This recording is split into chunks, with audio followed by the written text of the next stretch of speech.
ઉતાવળ નહીં કરવા, આપણે શાંતિથી આપણે બાજુ સમય છે કરે તો હવે પછી બંધ કરી દો.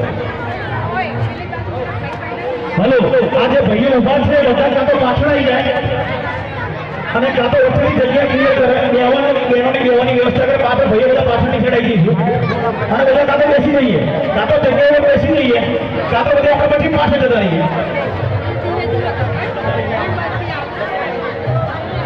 પરેશ ત્યાં બધા ઉભા હોય એટલે પાછળ જવા દો.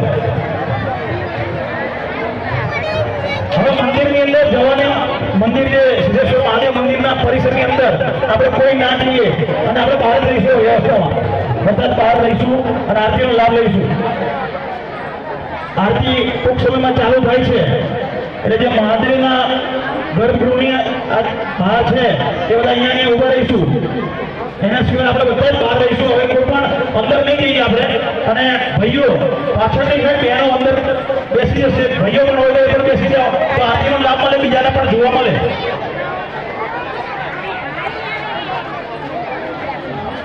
હલો, જેમની પાસે મોબાઈલ છે એ પોતાના મોબાઈલની ફ્લેશ લાઇટ ચાલુ કરે અને એનાથી પણ આરતી કરી શકાય છે.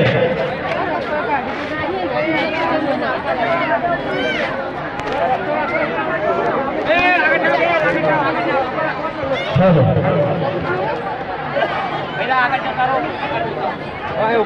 દીવા આપણે ઉપર રાખીશું, નીચે નહીં મૂકીએ. બધા જ હાથમાં ઉપરની સાઈડ રાખીશું, હાથ ઊંચો રાખીશું એટલે કોઈ હા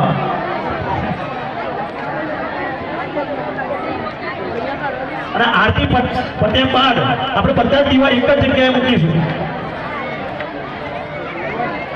આરતી થયા બાદ આપણે તાંડવ નૃત્યનું આયોજન કરેલ છે. વિઠ્ઠલભાઈ તાંડવ નૃત્ય કરશે તો આરતી બાદ એમનું તાંડવ નૃત્ય આપણે બધા જોઈશું.